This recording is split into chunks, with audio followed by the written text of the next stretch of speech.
ونعوذ بالله من شرور أنفسنا ومن سيئات أعمالنا من يهده الله فلا مضل له ومن يضلل فلا هادي له وأشهد أن لا إله إلا الله وحده لا شريك له وأشهد أن محمدا عبده ورسوله أرسله بالهدى ودين الحق ليظهره على الدين كله ولو كره المشركون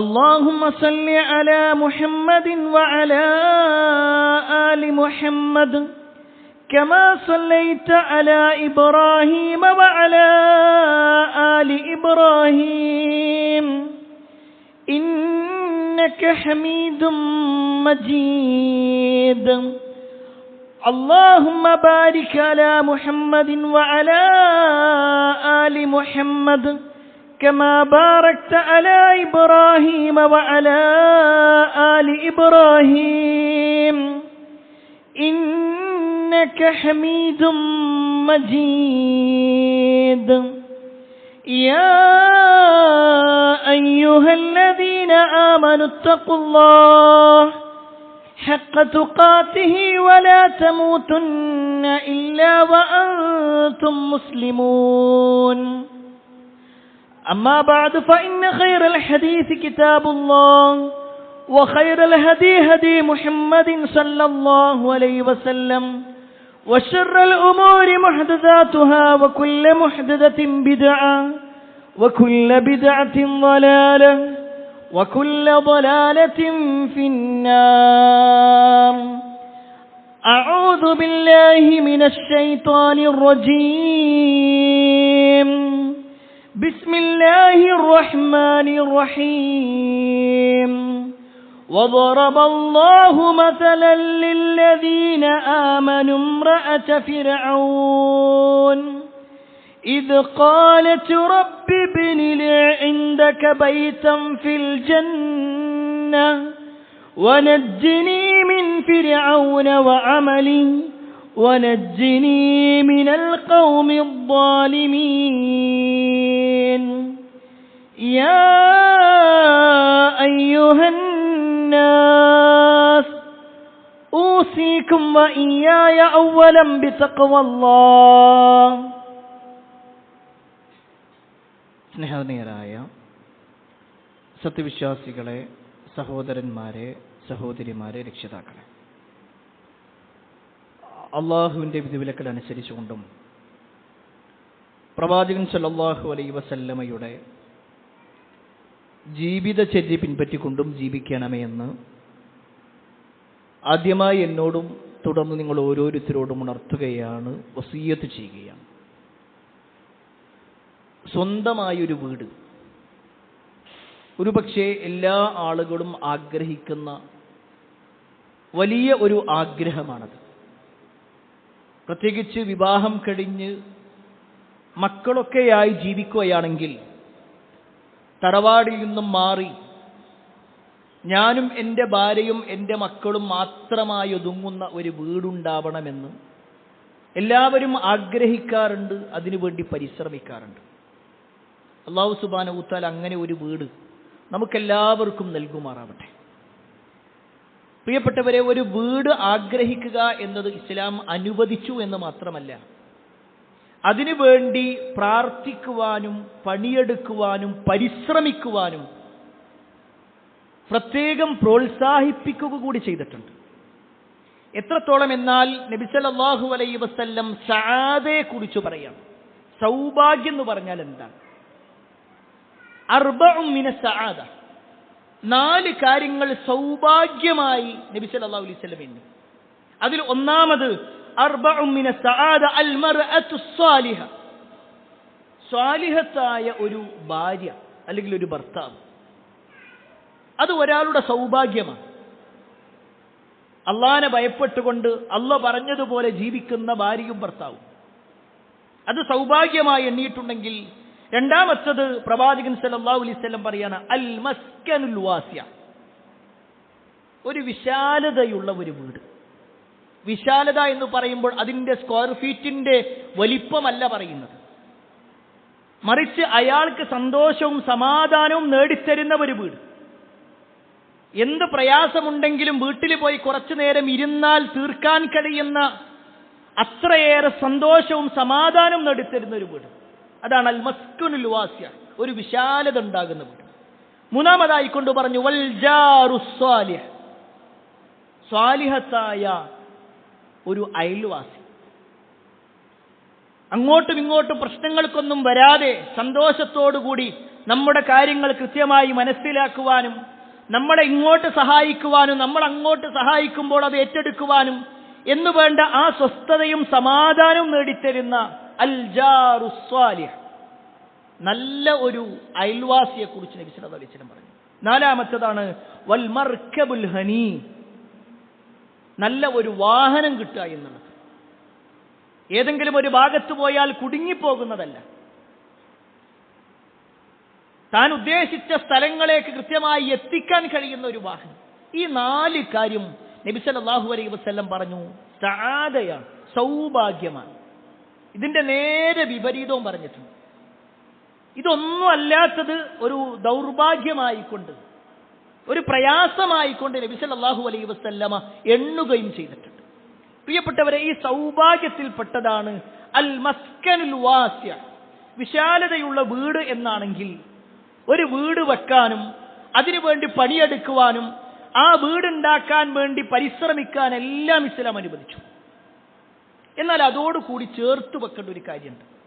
നമ്മൾ എത്ര വലിയ വീട് വെച്ചാലും ശരി, ഈ ലോകത്ത് ആ വീടും ആ വീട്ടിലുള്ള ആളുകളും ഒന്നും ശാശ്വതരല്ല എന്നുള്ളതൊരു സത്യം. ഒരു പക്ഷേ 10 കൊല്ലം കൊണ്ട് ഒരാൾ സമ്പാദിച്ച സമ്പാദ്യങ്ങളെല്ലാം ഉണ്ടാക്കി അയാൾ ഒരു വീട് വെച്ചു. മലപ്പുറം ജില്ലയിൽ നടന്നൊരു സംഭവമാണ്. ഏകദേശം 9.5 വർഷക്കാലം ഗൾഫിൽ ജോലി ചെയ്ത് ആ സമ്പാദിച്ച സമ്പാദ്യങ്ങളെല്ലാം ഉണ്ടാക്കി ഒരാൾ വീടുണ്ടാക്കി. ആ വീടിരിക്കലിന് വേണ്ടി ആളുകളെ ക്ഷണിക്കാൻ വേണ്ടി കുടുംബക്കാരുടെ വീട്ടിലേക്ക് പോയപ്പോഴാണ് ഒരു ആക്സിഡന്റ് പറ്റിയിട്ട് അയാൾ മരിക്കണം. അത്രത്തോളം ദുർബലരാണ് നമ്മൾ. വീടുണ്ടാക്കുക എന്നുള്ളതല്ല, അതുണ്ടാകുക എന്നതോടൊപ്പം തന്നെ എത്ര കാലം അവിടെ താമസിക്കുമെന്നുള്ളത്. ഒരു പക്ഷേ അവിടെ താമസിക്കാൻ സ്ഥിരതാമസം ആർക്കും സാധ്യമല്ല. ഇനി അല്ല, നമുക്ക് വേറെ പ്രയാസങ്ങൾ ശാരീരികമായിട്ടൊന്നുമില്ലെങ്കിലും ഇന്ന് നമ്മുടെ സമൂഹത്തിൽ നമ്മൾ കേട്ടുകൊണ്ടിരിക്കുന്നു ഉത്തരേന്ത്യൻ മോഡലുകൾ. ഒരു പക്ഷേ ജീവിതത്തിൽ എല്ലാ കാര്യങ്ങളും മാറ്റിവെച്ചുകൊണ്ട്, തന്റെ സൗഭാഗ്യങ്ങളെല്ലാം മാറ്റിവെച്ചുകൊണ്ട് ഒരുക്കൂട്ടി വെച്ചിരുന്ന വീട് ഒരു ദിവസം JCBയുമായി വന്ന്, ബുൾഡോസറുകളുമായി വന്ന് അത് തകർത്ത് കളയുന്ന സമാധാനമില്ലാത്ത ജീവിതങ്ങളും നമുക്ക് കാണാൻ കഴിയും. ഒരു പക്ഷേ കാലങ്ങളോളം ഉണ്ടാക്കിയ വീട് പിന്നീട് അതിന്റെ പേപ്പർ ശരിയല്ല എന്ന് പറഞ്ഞുകൊണ്ട് അത് ഗവൺമെന്റ് ഏറ്റെടുക്കുന്ന അവസ്ഥകൾ പലപ്പോഴും നമ്മൾ കാണാറുണ്ട്. ഞാൻ ഇത്രയും ഇത് ആമുഖമായി പറയാനുള്ള കാരണം, നമ്മളൊരു വീട് വെച്ചാലും അവിടെ സ്വസ്ഥമായി സമാധാനപൂർണമായി സ്ഥായിയായി എന്നൊന്നും നിലനിൽക്കാൻ പറ്റുന്ന വീടുകളല്ല ഉള്ളത്. അതൊക്കെ ക്ഷണികമാണ്. നമ്മൾ ഈ ലോകത്ത് എത്ര കഷ്ടപ്പെട്ടാലും, എത്ര വലിയ വീടാവട്ടെ ചെറിയ വീടാവട്ടെ ഏത് കളറാണെങ്കിലും ശരി, അതിനൊക്കെ ഒരു പരിധിയുണ്ട് എന്നുള്ളത്. കുറച്ചു കഴിഞ്ഞാൽ ഒരു പക്ഷേ വീട് വെച്ച ആളുകൾ പറയുന്ന ഒരു കാര്യം, വീട് വെക്കാനല്ല പണി, അത് വെച്ചതിന് ശേഷം പിന്നെ അതൊന്ന് മെയിൻറ്റെയിൻ ചെയ്തു പോകലാണെന്ന് പറയും. അപ്പോഴും പ്രയാസങ്ങൾ തന്നെയാണ്. ഓരോ ദിവസവും അവിടെ കേടുവന്നു, ഇവിടെ കേടുവന്നു, പൈപ്പ് പൊട്ടി എന്നിങ്ങനെയുള്ള പല കാര്യങ്ങൾ കേട്ടുകൊണ്ടിരിക്കും. എന്നാൽ പ്രിയപ്പെട്ടവരെ, ഇതൊന്നുമില്ലാത്തൊരു വീടുണ്ട്, ഒരു പ്രയാസവും കേൾക്കേണ്ടതില്ലാത്ത, ഒരിക്കലും അവിടെ നിന്ന് ഇറങ്ങിപ്പോ എന്ന് പറയുന്ന അവസ്ഥയില്ലാത്ത, അവിടെ നിന്ന് പ്രായം അധികരിച്ചു പോകുന്ന അവസ്ഥയില്ലാത്ത ഒരു വീട്. അതിനെക്കുറിച്ചാണ് ഇന്ന് നമ്മൾ വിശദീകരിക്കാൻ ഉദ്ദേശിക്കുന്നത്. സ്വർഗീയ ഭവനം. ഒരു പക്ഷേ ആ ഒരു വീടിന്റെ പ്രത്യേകത തന്നെ അല്ലാഹു വിശുദ്ധ ഖുർആനിലൂടെ പറഞ്ഞിട്ടുണ്ട്. വമസാകിനു ത്വയ്യിബതൻ ഫീ ജന്നാതി അദ്ൻ. സ്വർഗത്തിലുള്ള വീടിനെ കുറിച്ച് പറയാം. സ്ഥിരവാസത്തിനുള്ള സ്വർഗീയാരാമങ്ങളിൽ അവർക്ക് വിശിഷ്ടമായ പാർപ്പിടങ്ങളുണ്ട്. സ്വർഗത്തിന്റെ പ്രത്യേകതയാണ്, അത് സ്ഥായിയായിട്ടുള്ളതാണ്, ഒരിക്കലും നശിച്ചു പോകുന്നതല്ല സ്വർഗത്തിലുള്ള വീട്. ഒന്നാമത്തെ പ്രത്യേകത അതാണെങ്കിൽ, രണ്ടാമത്തെ പ്രത്യേകത നിർഭയത്വമുള്ള വീടായിരിക്കും. നശിച്ചു പോകുക എന്ന അവസ്ഥയില്ല എന്ന് മാത്രമല്ല, അവിടെ എന്നും സമാധാനം, ഭയപ്പെട്ടുകൊണ്ടിരിക്കേണ്ട ഒരവസ്ഥ. ആരെങ്കിലും വന്ന് ഇത് പൊളിച്ചു കളയുമോ, അല്ലെങ്കിൽ ആരെങ്കിലും ഇവിടെ നിന്ന് ഇറങ്ങിപ്പോകാൻ വേണ്ടി പറയുമോ, നാളെ ഇതിന്റെ പേപ്പർ ശരിയല്ല എന്ന് പറഞ്ഞുകൊണ്ട് അവിടെ നിന്ന് ഇറക്കി വിടുമോ, ഒന്നും പേടിക്കേണ്ടതില്ല. അള്ളാഹു പറയാണ്, വഹും ഫിൽ ഗുറുഫാതി ആമിനൂൻ. അവിടെയുള്ള വീടുകൾ എന്ന് പറഞ്ഞാൽ അമ്നിന്റേതാണ്, നിർഭയത്വത്തിൻ്റെതാണ്. ഒരിക്കലും ഒരു പേടിയുമില്ലാതെ സ്വസ്ഥമായി സമാധാനപൂർണ്ണമായി ജീവിക്കാൻ കഴിയുന്നത്. പ്രിയപ്പെട്ടവരെ, ഒരാൾക്ക് ആ സമാധാനം കിട്ടുക എന്ന് മാത്രമല്ല, വേറെ ചില ഹദീസുകളിൽ ഈ പറഞ്ഞ രണ്ട് കാര്യങ്ങൾ ഖുർആനിൽ അള്ളാഹു പറഞ്ഞതാണെങ്കിൽ റസൂലുള്ളാഹി സ്വല്ലല്ലാഹു അലൈഹി വസല്ലമ സ്വർഗ്ഗത്തിലെ വീടുകളെ കുറിച്ച് പറഞ്ഞ ചില കാര്യങ്ങളുണ്ട്. ഒരു പക്ഷേ നമ്മളൊക്കെ ഈ ദുനിയാവിൽ ആദ്യം വിചാരിക്കുക ഒരു കുറച്ച് സ്ഥലം കിട്ടിയാൽ മതി എന്നായിരിക്കും. നമ്മുടെ പേരിൽ കുറച്ച് സ്ഥലമായി കഴിഞ്ഞാൽ അവിടെ ഒരു ചെറ്റക്കുടിലെങ്കിലും കിട്ടണമെന്നായിരിക്കും. അത് കഴിഞ്ഞാൽ പിന്നെ അതൊന്ന് വാർപ്പാകണമെന്നാകും, പിന്നെ അതിന്റെ മുകളിലേക്ക് എടുക്കണമെന്നാകും. ഒരുപാട് ആഗ്രഹങ്ങളായിരിക്കും. എന്നാൽ നമ്മൾ എത്ര ആഗ്രഹിച്ചാലും, നമ്മൾ എത്ര പരിശ്രമിച്ചാലും ഈ ദുനിയാവിൽ നമുക്ക് ഉണ്ടാക്കാൻ കഴിയാത്ത ചില വീടുകളുണ്ട്. അതെത്ര വലിയ സ്ക്വയർ ഫീറ്റ് ഉണ്ട്, 1,00,000 സ്ക്വയർ ഫീറ്റ് ഉണ്ട് എന്ന് പറഞ്ഞിട്ടും കാര്യമില്ല. ഈ ദുനിയാവിൽ ഉണ്ടാക്കാൻ കഴിയാത്ത വീടുകളാണ് സ്വർഗ്ഗത്തിന്റെ വീട്. ആ വീടിനെ കുറിച്ച് റസൂലുള്ളാഹി സ്വല്ലല്ലാഹു അലൈഹി വസല്ലം പറയാണ്, അൽ ജന്നത്തു ബിനാഉഹാ ലബിനത്തും മിൻ ഫിദ്ദ വലബിനത്തും മിൻ ദഹബ്. സ്വർഗ്ഗത്തിലുള്ള ആ കെട്ടിടങ്ങളാവട്ടെ, വീടുകളാവട്ടെ, അതിന്റെ ഒരു ഇഷ്ടിക സ്വർണമാണെങ്കിൽ മറ്റേ ഇഷ്ടിക വെള്ളിയുടേതായിരിക്കും. സ്വർണത്തിന്റെയും വെള്ളിയുടെയും ഇഷ്ടികകളാണുള്ളത്. ഇനി അത് രണ്ടും ചേർത്ത് വെക്കുന്ന, നമ്മളിവിടെ സിമന്റ് ഒക്കെ ചേർത്ത് വെക്കുന്നതാണെങ്കിൽ അതിനെ രണ്ടിനെയും ചേർത്ത് നിർത്തുന്ന ആ ഒരു ചാന്ത് എന്ന് പറയുന്നതുണ്ടല്ലോ, അത് എന്ന് പറഞ്ഞാൽ അതിശ്രേഷ്ഠമായ കസ്തൂരിയായിരിക്കും. അതിൽ നിന്നിങ്ങനെ സുഗന്ധം വന്നുകൊണ്ടേയിരിക്കും. ആ വീടിന്റെ മുറ്റത്തുള്ള കല്ലുകൾ, ഒരു പക്ഷേ നമ്മളൊക്കെ ഇവിടെ ജെല്ലി പോലുള്ളതൊക്കെയാണ് നിരത്തി വെക്കുന്നതെങ്കിൽ, സ്വർഗത്തിലുള്ള വീടിന്റെ മുന്നിലുള്ള കല്ലുകൾ എന്ന് പറഞ്ഞാൽ മുത്തുകളും പവിഴങ്ങളുമായിരിക്കും. അതിങ്ങനെ തിളങ്ങിക്കൊണ്ടിരിക്കും. അതുമാത്രമല്ല, അതിലെ മുന്നിലുള്ള മണ്ണുകൾ എന്ന് പറഞ്ഞാൽ അത് കുങ്കുമപ്പൂവായിരിക്കും. അതിന്റെ നിറമുള്ളതായിരിക്കും. ആരെങ്കിലും ആ സ്വർഗത്തിലെ വീട്ടിലേക്ക് കയറിക്കഴിഞ്ഞാൽ അവൻ ഏറ്റവും വലിയ സുഖത്തിന്റെ ജീവിതമായിരിക്കും അവരുണ്ടാകുക. ഒരിക്കലും അവിടെ ദുരിതത്തിന്റെ ഒരു വാക്കും അവൻ കേൾക്കേണ്ടി വരില്ല. ദുരിതം അവനുണ്ടാവില്ല. അതുമാത്രമല്ല, അവൻ എന്നെന്നും ശാശ്വതമായിട്ടായിരിക്കും അവിടെ. ഒരിക്കലും മരണം ഉണ്ടാവില്ല. മരണമില്ലാത്തൊരു വീട് നമ്മളൊന്ന് ആലോചിച്ച് നോക്ക്. എന്നെന്നും ശാശ്വതമായി നിൽക്കുന്ന വീട്. ഇതൊന്നും ദുനിയാവിന്റെ വിഷയത്തിലില്ല. എന്നാൽ സ്വർഗീയ ഭവനത്തിന്റെ വിഷയത്തിലുണ്ട്. വീണ്ടും പറയുന്നു, ലാ തബ്ലാ സിയാബുഹും. അവിടെ അവൻ ധരിക്കുന്ന വസ്ത്രങ്ങൾ ഒരിക്കലും നുരുമ്പിപ്പോകുന്നതല്ല. വലാ യഫ്നാ ശബാബുഹും. അവന്റെ യുവത്വം അത് നശിച്ചു പോകുകയില്ല. യുവത്വത്തിൽ നിന്ന് അവൻ വാർദ്ധക്യത്തിലേക്ക് വരുന്നൊരവസ്ഥ, ശരീരം ചുളിഞ്ഞു പോകുന്ന അവസ്ഥയാണ്. അവന്റെ മുഖത്തും ശരീരത്തിലുമൊക്കെ തൊലിവുകൾ ചുളിഞ്ഞു പോകുന്ന അവസ്ഥ, ഒന്നും ഉണ്ടാവില്ല. ഇങ്ങനെ ഒരു വീടുണ്ട് എന്ന് അല്ലാഹു സുബ്ഹാനഹു വ തആല പറയുമ്പോൾ, പ്രിയപ്പെട്ടവരെ, ആ വീടിന് വേണ്ടിയിട്ടുള്ള ഒരു ആഗ്രഹം, അതിനു വേണ്ടിയിട്ടുള്ള ഒരു പരിശ്രമം, അതാണല്ലോ വിശ്വാസി. നമ്മൾ ഈ ദുനിയാവിന് വേണ്ടി ധാരാളമായി പരിശ്രമിക്കുമ്പോൾ, ദുനിയാവിലെ വീടിന് വേണ്ടി ധാരാളമായി പണിയെടുക്കുമ്പോൾ, സ്വർഗത്തിലുള്ള ഭവനത്തിനു വേണ്ടി നമ്മൾ എന്ത് തയ്യാറെടുക്കുന്നു? ഈ പറയപ്പെട്ട പുണ്യങ്ങൾ, ഈ പറയപ്പെട്ട അനുഗ്രഹങ്ങൾ നേടിയെടുത്ത ഭാഗ്യവാന്മാരുണ്ട്. ഇത്രയേറെ സൗഭാഗ്യമുള്ള സ്വർഗീയ ഭവനങ്ങൾ നേടിയെടുത്ത ആളുകളുണ്ട്. നമുക്ക് ആദ്യം അങ്ങനെ നേടിയെടുത്തവരെ കുറിച്ചൊന്ന് മനസ്സിലാക്കാം. അതിനുശേഷം നമുക്ക് എന്താണ് നമ്മൾ ചെയ്യേണ്ടത് കാര്യം മനസ്സിലാക്കാം. അതിൽ ഒന്നാമത്തെ ആളാരാന്നറിയോ? വിശുദ്ധ ഖുർആനിൽ തന്നെ ഒരാളെ നമുക്ക് പരിചയപ്പെടുത്തി തരുന്നുണ്ട്. മഹദിയായ ആസിയ റളിയല്ലാഹു അൻഹ. ആസിയ ബിൻത് മുസാഹിബ് എന്ന് പറയുന്ന മൂസാ നബി അലൈഹിസ്സലാമിന്റെ കാലത്ത് ജീവിച്ച, അന്നത്തെ ഭരണാധികാരിയായിരുന്ന ഫിർഔനിന്റെ ഭാര്യയായി ജീവിച്ച ആസിയ റളിയല്ലാഹു അൻഹ. അവരെ കുറിച്ച് വിശുദ്ധ ഖുർആൻ പരിചയപ്പെടുത്തുന്നുണ്ട്. പ്രിയപ്പെട്ടവരെ, നമ്മൾ മനസ്സിലാക്കണം, മൂസാ നബി അലൈഹിസ്സലാം അദ്ദേഹത്തിന് പ്രവാചകത്വം കിട്ടുന്ന സമയത്ത് തന്നെ, അല്ലെങ്കിൽ അതിനു മുമ്പ് തന്നെ ഇസ്ലാമിനെ കുറിച്ച് മനസ്സിലാക്കുവാനും ഇസ്ലാമിന്റെ ആശയങ്ങൾ സ്വീകരിക്കുവാനും ഫിർഔനിന്റെ ആശയം തെറ്റാണെന്ന് പ്രഖ്യാപിക്കുവാനും ഫിർഔനിന്റെ കൊട്ടാരത്തിൽ തന്നെയുള്ള ഒരാൾ റെഡിയാവുക. എത്ര വലിയ അക്രമങ്ങൾ ആസിയ റളിയല്ലാഹു അൻഹ അനുഭവിക്കേണ്ടി വന്നിട്ടുണ്ടാകും. അനുഭവിച്ചു. പല നിലക്കും പ്രയാസങ്ങളുണ്ടായി. ആ സമയത്താണ് അവർ നടത്തുന്ന ഒരു പ്രാർത്ഥനയെക്കുറിച്ച് അള്ളാഹു വിശുദ്ധ ഖുർആനിൽ പറയുന്നുണ്ട്. വിശുദ്ധ ഖുർആനിൽ സത്യവിശ്വാസികൾക്കുള്ള ഒരു മാതൃകയായി അല്ലാഹു പറയാം. വിശ്വാസികൾക്കുള്ള മാതൃക ആരാണെന്നോ? വദറബല്ലാഹു മസലൻ ലില്ലദീന ആമനൂ. സത്യവിശ്വാസികൾക്ക് ഇതാ ഒരു മാതൃക അള്ളാഹു ഉദാഹരിച്ചു തരികയാണ്. വിശ്വാസികൾക്കുള്ള മാതൃക ആരാണെന്നോ? ഇംറഅത ഫിർഔൻ. ഫിർഔനിന്റെ ഭാര്യയാണ്. ഇത് ഖാലത് ബിബ്നി ലി ഇൻദക ബൈതൻ ഫിൽ ജന്ന. ഇത് ഖാലത് റബ്ബി ബിനി ലി ഇൻദക ബൈതൻ ഫിൽ ജന്ന വനജ്ജിനി മിൻ ഫിർഔന വഅമലിഹി വനജ്ജിനി മിനൽ ഖൗമി ളാലിമീൻ. ആസിയ ബീവിയുടെ പ്രാർത്ഥനയാണ്. ഫിർഔനിന്റെ ആളുകൾ അവരെ ഉപദ്രവിച്ച സമയത്ത്, അവരെ കൊല ചെയ്യുന്ന സമയത്ത്, അവരുടെ ശരീരമാസകലം മുറിവുകൾ ഉണ്ടായ സമയത്ത്, ആ സമയത്തും അവർ നടത്തുന്ന പ്രാർത്ഥന റബ്ബി ബിനി ലി ഇൻദക ബൈതൻ ഫിൽ ജന്ന. ഒന്നാമത്തെ കാര്യം ആസിയ ബീവിയുടെ പ്രാർത്ഥന എന്താണെന്നോ? റബ്ബേ, നിന്റെ അടുക്കൽ സ്വർഗത്തിൽ എനിക്കൊരു വീട് നൽകണേ. എവിടുന്നാ പ്രാർത്ഥിക്കുന്നത്? ഈജിപ്തിലെ വലിയ കൊട്ടാരം, ഫിർഔനിന്റെ കൊട്ടാരത്തിൽ നിന്നിട്ടാ പ്രാർത്ഥിക്കുന്നത്. ഒരു കൊട്ടാരത്തിന്റെ സൗകര്യം എത്ര ഉണ്ടായിരിക്കും? ആ കൊട്ടാരത്തിലെ രാജ്ഞിയാണ്, ഫിർഔനിന്റെ ഭാര്യയാണ്.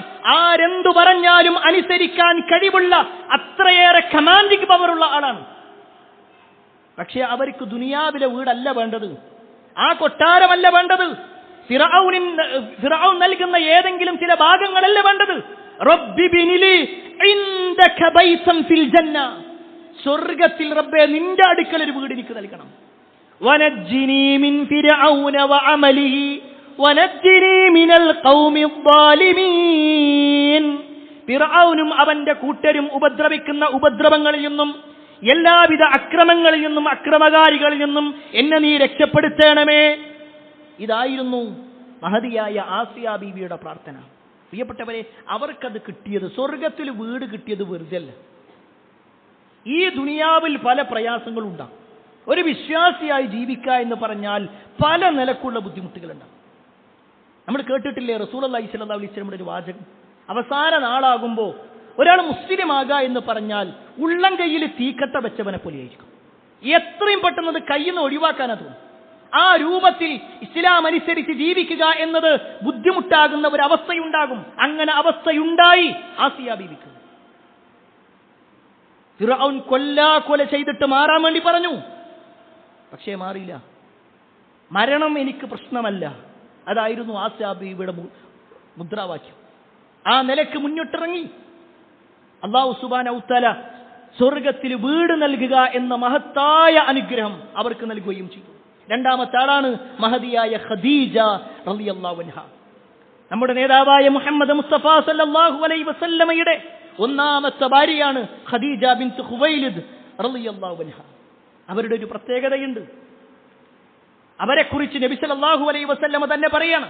ഒരിക്കൽ അതാ ജിബ്രീലു അന്നബിയ സല്ലല്ലാഹു അലൈഹി വസല്ലം, ജിബ്രീൽ അലൈഹിസ്സലാം പ്രവാചകൻ സല്ലല്ലാഹു അലൈഹി വസല്ലമയുടെ അടുക്കൽ വന്നു. എന്നിട്ട് പറഞ്ഞു, യാ റസൂലല്ലാഹ് ഹാദിഹി ഖദീജ. അല്ലാഹുവിന്റെ റസൂലേ, അതാ ഖദീജ ബീവി വരുന്നുണ്ട്.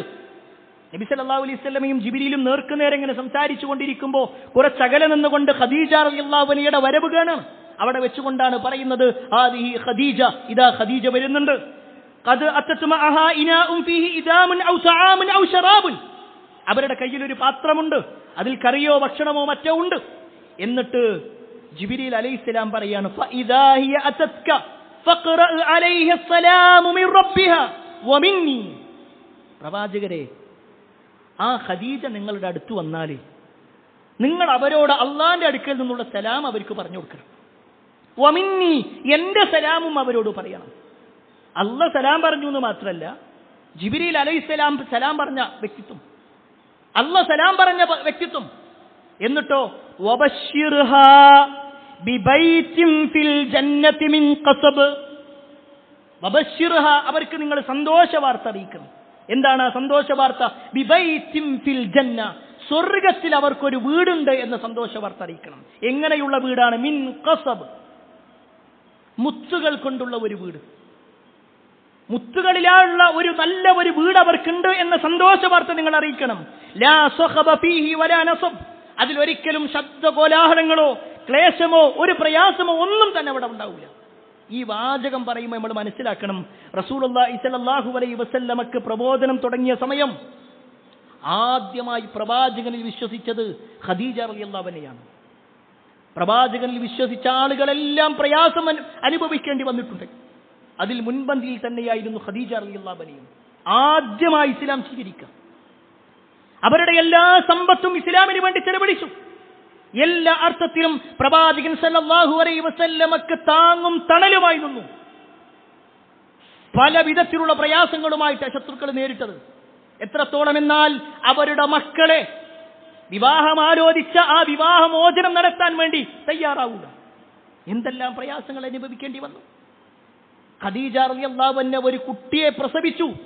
നബി സല്ലല്ലാഹു അലൈഹി വസല്ലമ പ്രവാചകനായിരിക്കെ പ്രവാചകൻ സല്ലല്ലാഹു അലൈഹി വസല്ലമയുടെ ഭാര്യയായ ഖദീജ റളിയല്ലാഹു അൻഹ ഒരു പ്രസവത്തിന് സാക്ഷിയായി.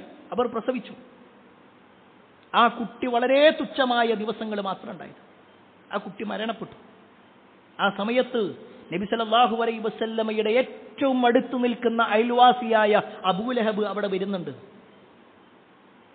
ഒരു തൂണ് അല്ലെങ്കിൽ ഒരു ചുമര് അത്രത്തോളം അടുത്താണ് അവർ, രണ്ട് വീടുകൾ തമ്മിൽ.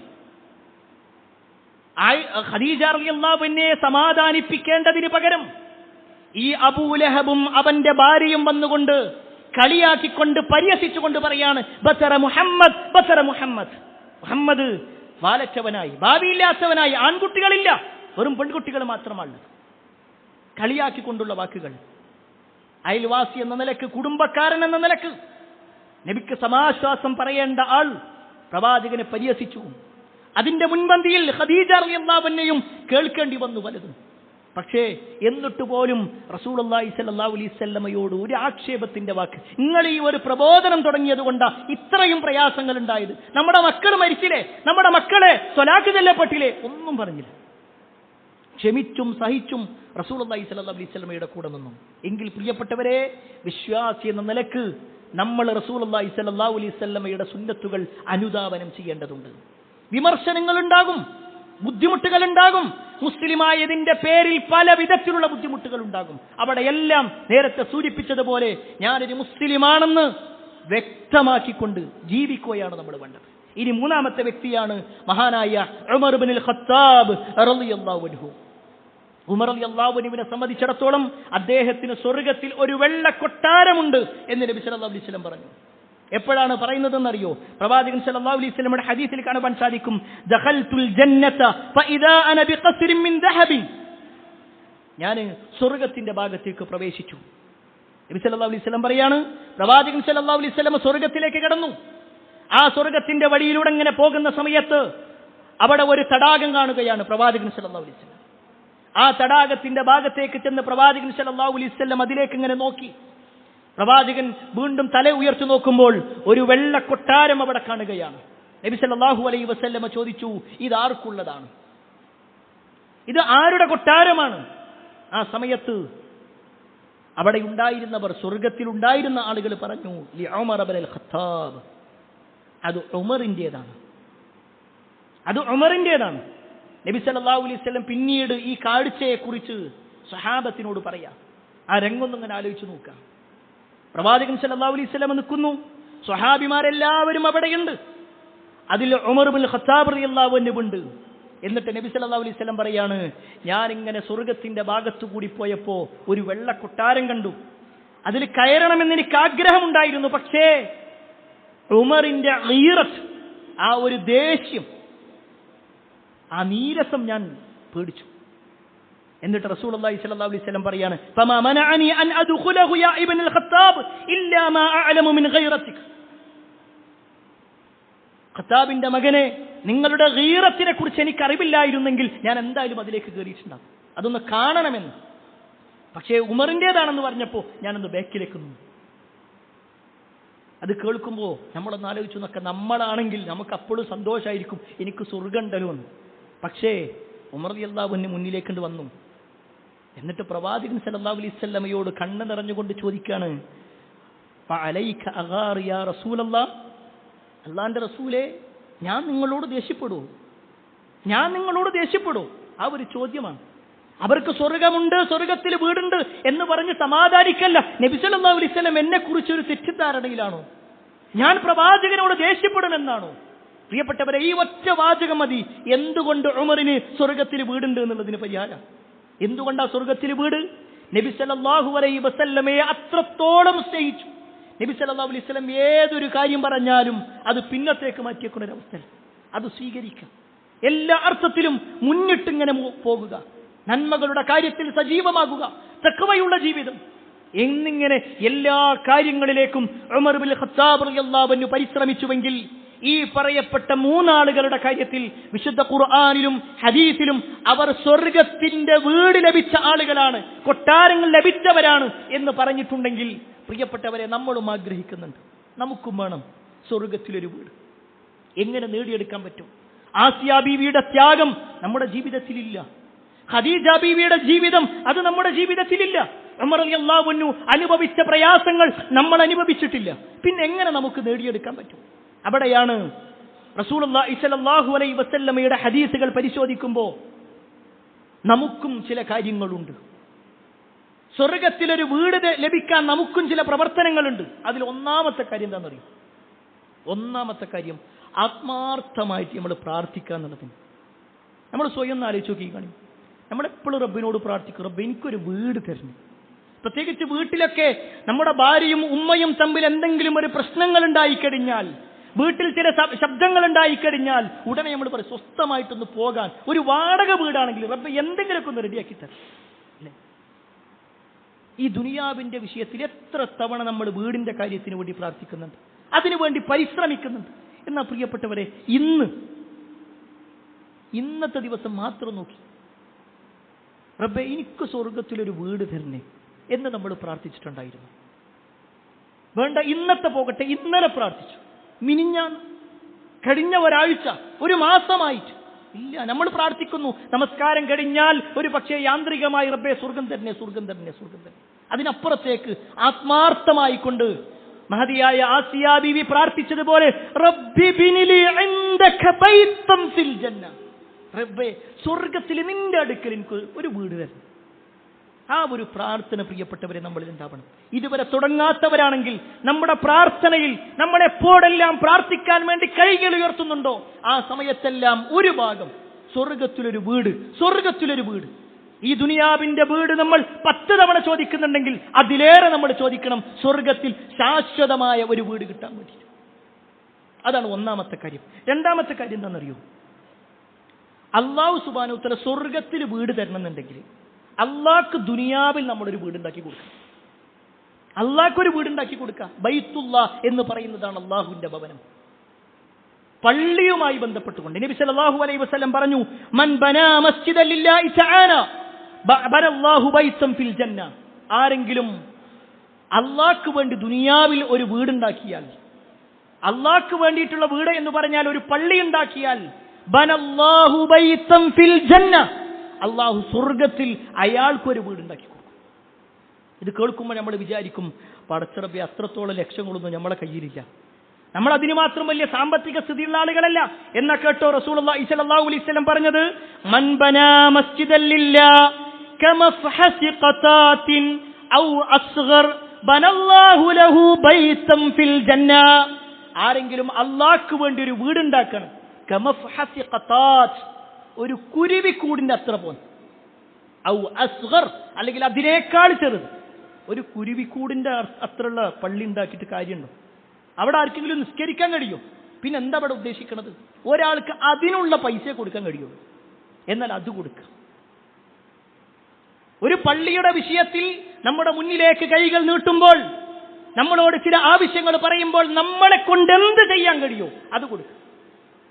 അവിടെയാണ് പറയുന്നത് കമഫഹസി ഖതാത്തിൻ ഔ അസ്ഗർ, ഒരു കുരുവിക്കൂടിന്റെ അത്ര. നമ്മൾ ആലോചിച്ച് കാണി, നമ്മുടെ വീട്ടിൽ ഒരു പൈപ്പ് പൊട്ടിക്കഴിഞ്ഞാൽ എത്രയാ ചെലവുള്ളത്? വീടിന്റെ ഒരു ഭാഗം ഒന്ന് താഴ്ന്നാൽ എത്രയാ ചെലവുള്ളത്? എന്തെല്ലാം ചെലവുകളാണ് ഓരോ ദിവസവും വന്നുകൊണ്ടിരിക്കുന്നത്. അതിനൊക്കെ നമ്മുടെ കയ്യിൽ നമ്മൾ എങ്ങനെയെങ്കിലുമൊക്കെ പൈസ ഉണ്ടാക്കി കൊടുക്കും. എന്നാൽ പ്രിയപ്പെട്ടവരെ, ഒരു പള്ളിയുടെ വിഷയം വരുമ്പോൾ എത്ര ആളുകൾ അതിന് ആത്മാർത്ഥമായി കൊണ്ട് നമ്മളെ കൊണ്ട് കൊടുക്കണമെന്ന അതിയായ താല്പര്യത്തോടു കൂടി കൊടുക്കുന്നുണ്ട്. ഇല്ല എന്നല്ല, ഒരുപാട് ആളുകൾ ചെയ്യുന്നുണ്ട്. അൽഹംദുലില്ലാഹ്, നമ്മുടെ ഈ പള്ളിയുടെ വിഷയത്തിൽ ഒരുപാട് സഹായിച്ച ആളുകൾ, വീണ്ടും വീണ്ടും വീണ്ടും സഹായിച്ച ആളുകൾ ഒരുപാട് ആളുകളുണ്ട്. അല്ലാഹു സുബ്ഹാനഹു വ തആല അവർക്കെല്ലാം അർഹമായ പ്രതിഫലം നൽകുമാറാവട്ടെ. ഒരു പക്ഷേ അവരുടെ കയ്യിലില്ല എന്ന് തോന്നിയിട്ട് പോലും ചില കാര്യങ്ങൾ പറയുമ്പോൾ എങ്ങനെയെങ്കിലും റെഡിയാക്കി തന്ന ആളുകൾ, അങ്ങനത്തെ അത്ഭുതങ്ങൾ കാണിക്കുന്ന ആളുകൾ. ഞാനിത് വെറും വാക്കല്ല. നമ്മുടെ മുൻഗാമികളെ സംബന്ധിച്ചിടത്തോളം അവരൊക്കെ അവരുടെ ജീവിതത്തിന്റെ വലിയ ഒരു ഭാഗം അള്ളാഹുവിന്റെ കാര്യത്തിന് കൊടുക്കുക. റസൂലുള്ളാഹി സ്വല്ലല്ലാഹു അലൈഹി വസല്ലം വഫാത്തായി അബൂബക്കറും ഉമറും കഴിഞ്ഞ് ഉസ്മാൻ ഇബ്നു അഫ്ഫാൻ റളിയല്ലാഹു അൻഹു ഖലീഫയായ സമയത്ത് മദീന പള്ളി നല്ലോണം വിശാലമാക്കി. ആളുകൾക്കിടയിൽ ചില മുറുമുറുപ്പുകൾ ഉണ്ടായി. ആളുകൾ പറഞ്ഞു, എന്തിനാ ഇപ്പൊ ഇങ്ങനെയൊക്കെ ആക്കേണ്ട ആവശ്യം? എന്തിനാ അങ്ങനെ സൗകര്യങ്ങളാക്കേണ്ട ആവശ്യം? ഇത് പ്രവാചകൻ ഉണ്ടാക്കിയതല്ലല്ലോ, അത് തന്നെ പോരായിരുന്നു എന്നൊക്കെ പറയാം. ആ സമയത്ത് ഉസ്മാൻ ഇബ്നു അഫ്ഫാൻ റളിയല്ലാഹു അൻഹു പറയാണ്, നബി സല്ലല്ലാഹു അലൈഹി വസല്ലമയിൽ നിന്ന് കേട്ട ഒരു കാര്യം ഞങ്ങൾക്ക് പറഞ്ഞു തരട്ടെ. എന്നിട്ടാ ഞാൻ നേരത്തെ പറഞ്ഞ ആ ഹദീസ് പറയുന്നത്, മൻ ബനാ മസ്ജിദൻ ലില്ലാഹി തആല ബനല്ലാഹു ലഹു ബൈതൻ ഫിൽ ജന്നതി മിസ്ല. ഈ ദുനിയാവിൽ അള്ളാഹ്ക്ക് വേണ്ടി ഒരാൾ പള്ളി ഉണ്ടാക്കിയാൽ സ്വർഗത്തിൽ അള്ളാഹു അയാൾക്കൊരു വീട് ഉറപ്പാ. അള്ളാഹ് കൊടുക്കാന്ന് പറഞ്ഞിട്ടുണ്ട്. അവിടെയാണ് പ്രിയപ്പെട്ടവരെ അബൂബക്കറും ഉമറും അവർ കൊടുത്ത ദാനധർമ്മത്തിന്റെ അളവ് നമ്മൾ നോക്കിക്കഴിഞ്ഞാൽ അത്ഭുതപ്പെട്ടു പോകും. മുസ്ലിമീങ്ങൾ ഏറ്റവും കൂടുതൽ പ്രയാസപ്പെട്ടൊരു സമയമായിരുന്നു തബൂക്ക് യുദ്ധം. ഏറ്റവും കൂടുതൽ പ്രയാസം. മദീനത്ത് നിന്ന് ഏകദേശം 700 കിലോമീറ്റർ അകലെയാണ് തബൂക്കുള്ളത്. അവിടേക്ക് നബി സല്ലല്ലാഹു അലൈഹി വസല്ലമയും സഹാബത്തും പോകാൻ വേണ്ടി നിൽക്കുമ്പോൾ, അതിലേക്ക് ഇറങ്ങാൻ വേണ്ടി പറയുമ്പോൾ പലർക്കും പ്രയാസങ്ങൾ ഉണ്ടായിരുന്നു, പല നിരക്കുള്ള ബുദ്ധിമുട്ടുകൾ ഉണ്ടായിരുന്നു. എന്നിട്ടും സഹാബിമാരിറങ്ങി. പക്ഷെ പലരുടെ കയ്യിലും ആയുധങ്ങളില്ല. ആ യാത്ര പോകുന്ന സമയത്ത് വലിയ സാമ്പത്തിക ബാധ്യതയുണ്ട്, ഭക്ഷണങ്ങൾ വേണം, ഒന്നുമില്ല. റസൂലുള്ളാഹി സ്വല്ലല്ലാഹു അലൈഹി വസല്ലം പറഞ്ഞു, എല്ലാവരും കഴിവിന്റെ പരമാവധി തരം. ഇത് പ്രവാചകൻ സല്ലല്ലാഹു അലൈഹി വസല്ലം പറഞ്ഞപ്പോൾ ഉമർ ഇബ്നുൽ ഖത്താബ് റളിയല്ലാഹു അൻഹു ഇറങ്ങാണ്. അദ്ദേഹം പറയാണ്, ഇന്നത്തെ ദിവസം ഞാൻ എന്തായാലും അബൂബക്കറിനെ തോൽപ്പിക്കും. ഇന്ന് ഞാൻ അബൂബക്കറിനെ തോൽപ്പിക്കും. എന്തിന്റെ കാര്യത്തിൽ? സമ്പത്ത് ഉണ്ടാക്കുന്ന വിഷയത്തിലല്ല, കച്ചവടം പുതുതായിട്ട് തുടങ്ങുന്ന വിഷയത്തിലല്ല, പുതിയ ബിൽഡിംഗ് ഉണ്ടാക്കുന്ന വിഷയത്തിലല്ല, സാമ്പത്തികമായി കുറെ ഉണ്ടാക്കുന്ന വിഷയത്തിലല്ല, മറിച്ച് ധർമ്മം ചെയ്യുന്ന വിഷയത്തിൽ. ഹദീസിൽ കാണാൻ പറ്റും, ഉമർ ഇബ്നുൽ ഖത്താബ് റളിയല്ലാഹു അൻഹു തന്റെ സമ്പത്തിന്റെ പകുതിയുമായിട്ട് നബി സല്ലല്ലാഹു അലൈഹി വസല്ലമയുടെ അടുക്കൽ വന്നിട്ട് അത് പ്രവാചകന്റെ കയ്യിൽ കൊടുത്തു. നബി സല്ലല്ലാഹു അലൈഹി വസല്ലം ആ സമ്പത്തിൽ ഇങ്ങനെ പിടിച്ചു. എന്നിട്ട് ചോദിച്ചു, നിങ്ങൾ നിങ്ങളുടെ കുടുംബത്തിന് എന്താണ് ബാക്കി വെച്ചിട്ടുള്ളത്? ആ സമയത്ത് ഉമർ ഇബ്നുൽ ഖത്താബ് റളിയല്ലാഹു അൻഹു പറഞ്ഞു, മിസ്ല, ഇത്ര തന്നെ ഞാൻ കുടുംബത്തിന് മാറ്റി വെച്ചിട്ടുണ്ട്. എന്റെ സമ്പത്തിന്റെ പകുതിയുമായിട്ടാണ് ഞാൻ വന്നിട്ടുള്ളത്. നബി സല്ലല്ലാഹു അലൈഹി വസല്ലം അദ്ദേഹത്തിന് വേണ്ടി പ്രാർത്ഥിച്ചു. ഉമർ റളിയല്ലാഹു അൻഹു അവിടെ ഇരിക്കുക. ഉമർ ഇങ്ങനെ കാത്തു നിൽക്കാണ്, അബൂബക്കർ വരട്ടെ, അബൂബക്കർ വരട്ടെ. അബൂബക്കർ എത്ര കൊടുക്കുന്നുണ്ട് നോക്കണം. കുറച്ചു കഴിഞ്ഞ് അബൂബക്കർ സിദ്ദീഖ് റളിയല്ലാഹു അൻഹു വരിക. അബൂബക്കർ റളിയല്ലാഹു അൻഹു തന്റെ സമ്പത്ത് പ്രവാചകന്റെ കയ്യിൽ കൊടുത്തു. ആ സമയത്ത് പ്രവാചകൻ സല്ലല്ലാഹു അലൈഹി വസല്ലം അദ്ദേഹത്തിനും വേണ്ടി പ്രാർത്ഥിച്ചു. എന്നിട്ട് ചോദിച്ചു, അബൂബക്കർ, നിങ്ങൾ എന്താണ് ബാക്കി വെച്ചിട്ടുള്ളത്? നിങ്ങളുടെ കുടുംബത്തിന് നിങ്ങൾ ബാക്കി വെച്ചിട്ടുള്ളത് എന്താണ്? ആ സമയത്ത് അബൂബക്കർ റളിയല്ലാഹു അൻഹു പറയാണ്, അല്ലാഹുവാണ് സത്യം, പ്രവാചകരെ, അല്ലാഹുവിനെയും റസൂലിനെയും അല്ലാതെ വേറൊന്നും ഞാൻ ബാക്കി വെച്ചിട്ടില്ല, എല്ലാം എടുത്തു വന്നിട്ട്. ഇത് കേട്ടതും ഉമർ ഇബ്നുൽ ഖത്താബ് റളിയല്ലാഹു അൻഹു പറയുന്ന ഒരു വാചകമുണ്ട്, വല്ലാഹി വല്ലാഹി അല്ലാഹുവാണ് സത്യം അബൂബക്കർ, നിങ്ങൾ ഒരിക്കലും എനിക്ക് പരാജയപ്പെടുത്താൻ കഴിയില്ല. അവർ മത്സരിക്കുകയാണ് പ്രിയപ്പെട്ടവരെ. നമ്മളൊന്ന് ആലോചിച്ച് നോക്കുക, ഉമർ ചെറിയൊരു കാര്യമല്ല ചെയ്തത്. ജീവിതകാലം മുഴുവൻ സമ്പാദിച്ച സമ്പാദ്യത്തിന്റെ പകുതി നബി സല്ലല്ലാഹു അലൈഹി വസല്ലം പറഞ്ഞപ്പോഴേക്ക് എത്തിക്കാണ്. വലിയ ഒരു കാര്യമാണ് ചെയ്തിട്ടുള്ളത്.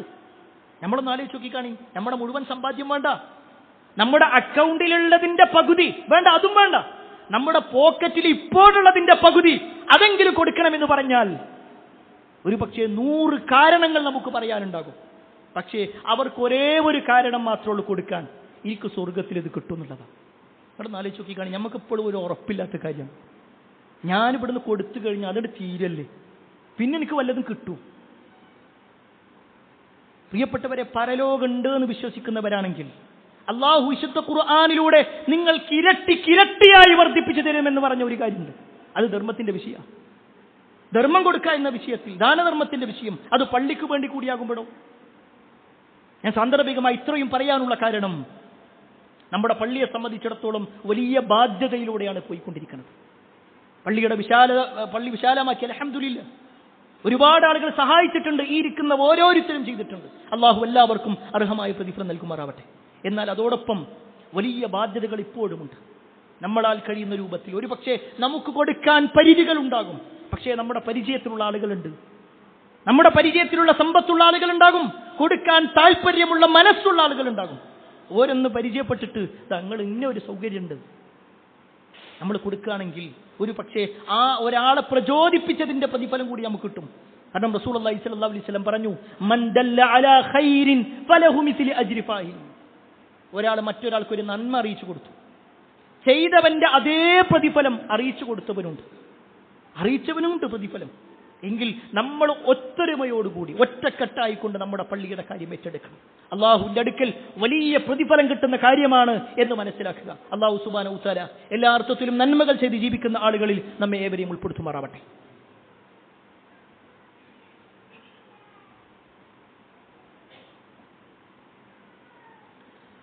അൽഹംദുലില്ലാഹി റബ്ബിൽ ആലമീൻ വസ്സലാത്തു വസ്സലാമു അലാ റസൂലില്ലാഹ് വഅലാ ആലിഹി വഅസ്ഹാബിഹി അജ്മഈൻ അമ്മാ ബഅദ്. പ്രിയപ്പെട്ട സഹോദരങ്ങളെ, സത്യവിശ്വാസികളെ, അള്ളാഹുവിൻ്റെ വിധിവിലക്കുകൾ അനുസരിച്ചുകൊണ്ടും പ്രവാചകൻ സല്ലല്ലാഹു അലൈഹി വസല്ലമയുടെ ജീവിതചര്യ പിൻപറ്റിക്കൊണ്ടും ജീവിക്കണമേ എന്ന് ഒരിക്കൽ കൂടി എന്നോടെന്ന പോലെ നിങ്ങൾ ഓരോരുത്തരോടും ഉണർത്തുകയാണ്, വസിയ്യത്ത് ചെയ്യുകയാണ്. നാളെ പരലോകത്ത് ലഭിക്കുന്ന സ്വർഗീയ ഭവനത്തെക്കുറിച്ചാണ് നമ്മൾ സൂചിപ്പിച്ചു വന്നത്. സ്വർഗത്തിൽ വീട് ലഭിക്കുന്ന മഹാഭാഗ്യവാന്മാരുടെ ചരിത്രം മനസ്സിലാക്കുന്നതോടൊപ്പം സ്വർഗത്തിൽ വീട് ലഭിക്കാൻ നമുക്കെന്ത് ചെയ്യാൻ പറ്റും എന്നുള്ളതിനെക്കുറിച്ചാണ് സൂചിപ്പിച്ചത്. അതിൽ വളരെ പ്രധാനപ്പെട്ട ഒരു കാര്യം, നമ്മളെല്ലാവരും നിസ്കരിക്കുന്ന ആളുകളാണ്. നിസ്കാരത്തിൻ്റെ കാര്യത്തിൽ ഒരു ഒഴിവ് കഴിവും നമ്മൾ വെക്കാറില്ല. എന്നാൽ ആ നിസ്കാരത്തിൻ്റെ കൂടെ കുറച്ച് സമയം കൂടി നമ്മൾ 5 വക്ത് നമസ്കരിക്കുന്നതിൻ്റെ കൂടെ ഒരു 10-15 മിനിറ്റ് മാറ്റിവെച്ചാൽ നമുക്ക് നേടിയെടുക്കാൻ കഴിയും സ്വർഗത്തിലൊരു വീട്. റസൂലുള്ളാഹി സ്വല്ലല്ലാഹു അലൈഹി വസല്ലമ പറഞ്ഞതിനെക്കുറിച്ച് പ്രവാചകൻ സ്വല്ലല്ലാഹു അലൈഹി വസല്ലമയുടെ ഭാര്യയായ ഉമ്മു ഹബീബ റളിയല്ലാഹു അൻഹ പറയാണ്, മൻ സ്വല്ലാ 12 റക്അ, ആരെങ്കിലും 12 റക്അത്ത് നമസ്കരിച്ചു, ഫീ യൗമിൻ വലൈല, രാത്രിയും പകലുമായി കൊണ്ടുള്ള 12 സുന്നത്ത് നമസ്കാരങ്ങൾ, റവാത്തിബ് നമസ്കാരങ്ങൾ ഒരാൾ നിർവഹിച്ചാൽ, ബുനിയ ലഹു ബിഹിന്ന ബൈത്തും ഫിൽ ജന്ന, അവർക്ക് സ്വർഗത്തിലൊരു വീടുണ്ട്. 12 റക്അത്ത് നിസ്കരിക്കുക. ഏതാണ് ആ റക്അത്ത് എന്നുകൂടി നബി സല്ലല്ലാഹു അലൈഹി വസല്ലം പറഞ്ഞു. 4 റക്അത്ത് ഖബല ദുഹർ, ദുഹർ നമസ്കാരത്തിന്റെ മുമ്പ് 4 റക്അത്ത് നിസ്കരിക്കുക. ദുഹർ 4 ആണ്, പക്ഷെ ദുഹറിന്റെ മുമ്പ് 4 എന്ന് പറയുമ്പോൾ ഒരുമിച്ച് 4 അല്ല, 2 ആയിട്ട് 4 നിസ്കരിക്കുക. പിന്നെ ദുഹർ നമസ്കരിക്കുക. അതിനുശേഷമോ ഖബല ദുഹർ വറകഅതൈനി ബഅദഹ, ദുഹറിന് ശേഷം 2 റക്അത്ത്. പ്രത്യേകം ശ്രദ്ധിക്കണം, ദുഹറിന്റെ മുമ്പ് 4 റക്അത്ത് എന്ന് പറഞ്ഞാൽ 2 ആയിട്ട്, ആദ്യം 2 നിസ്കരിക്കുക, സലാം വീട്ടുക, പിന്നെ 2 നിസ്കരിക്കുക, സലാം വീട്ടുക, പിന്നെ ദുഹർ നമസ്കരിക്കുക. അത് സാധാരണ പോലെ തന്നെ 4 ഒരുമിച്ച്. അത് കഴിഞ്ഞാൽ പിന്നെ ളുഹറിന് ശേഷമുള്ള 2 റക്അത്ത്. ഇത് റവാത്തിബിൽപ്പെട്ടതാണ്, അസറിനില്ല.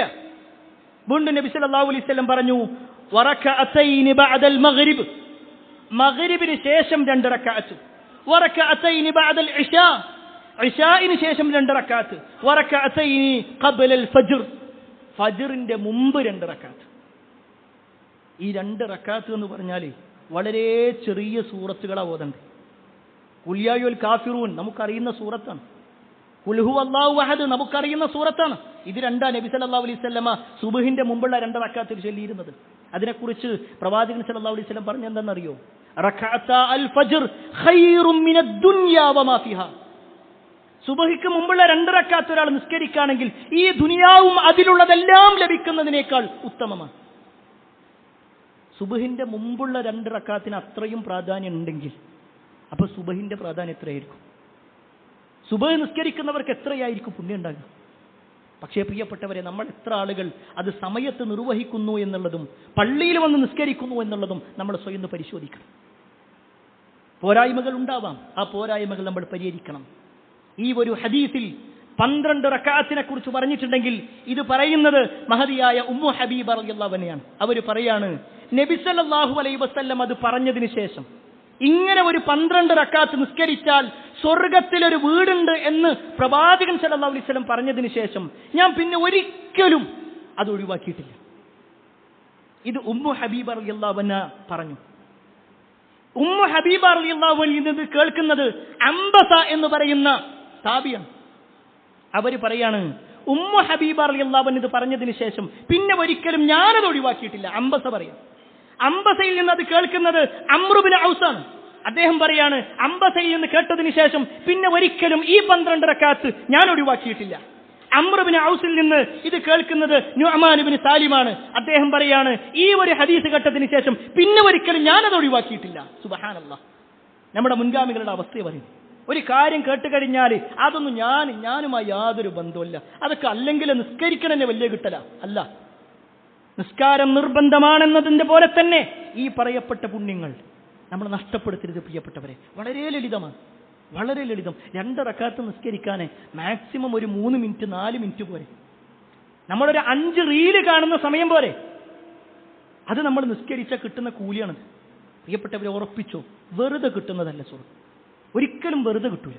നമ്മൾ കുറച്ചൊക്കെ ത്യാഗം ചെയ്യാതെ, കുറച്ചൊക്കെ സമയമെടുത്ത് നിർവഹിക്കാതെ, കുറച്ചൊക്കെ പണിയെടുക്കാതെ സ്വർഗം ഒരാൾക്കും വെറുതെ കിട്ടൂല. അതുകൊണ്ട് നമ്മുടെ ജീവിതത്തിൽ ഈ പറയപ്പെട്ട ഓരോ കാര്യങ്ങളും കൃത്യമായി നിർവഹിക്കുക. വീണ്ടും ഒരുപാട് കാര്യങ്ങളുണ്ട്. ഇൻഷാ അല്ലാഹ് അടുത്ത ഖുതുബയിൽ മറ്റുള്ള വിഷയങ്ങൾ കൂടി നമുക്ക് വിശദീകരിക്കാം. അല്ലാഹു സുബ്ഹാനഹു വ തആല ഈ പറഞ്ഞ ഓരോ കാര്യങ്ങളും ജീവിതത്തിന്റെ മുഴുവൻ മേഖലകളിലും ശ്രദ്ധിച്ചും സൂക്ഷിച്ചും കൊണ്ടുപോകാനുള്ള തൗഫീക്ക് നമുക്ക് ഏവർക്കും തൗഫീക്ക് നൽകുമാറാവട്ടെ. ഒരുപാട് ആളുകൾ പ്രാർത്ഥന കൊണ്ട് വസിയത്ത് നൽകിയിട്ടുണ്ട്. എല്ലാവരുടെയും പ്രാർത്ഥനകൾ അല്ലാഹു സ്വീകരിക്കുമാറാവട്ടെ. അല്ലാഹുമ്മ ഗഫിൽ മുഅ്മിനീന വൽ മുഅ്മിനാത്ത് വൽ മുസ്ലിമീന വൽ മുസ്ലിമാത്ത് അൽഅഹ്യാഇ മിൻഹും വൽ അംവാത്ത് ഇന്നക മുജീബുദ് ദഅവാതി യാ ഖാദിൽ ഹജാത്ത്. അല്ലാഹുമ്മ അജ്ർനാ من النار اللهم اجرنا من النار اللهم اجرنا من النار ربنا آتنا في الدنيا حسنة وفي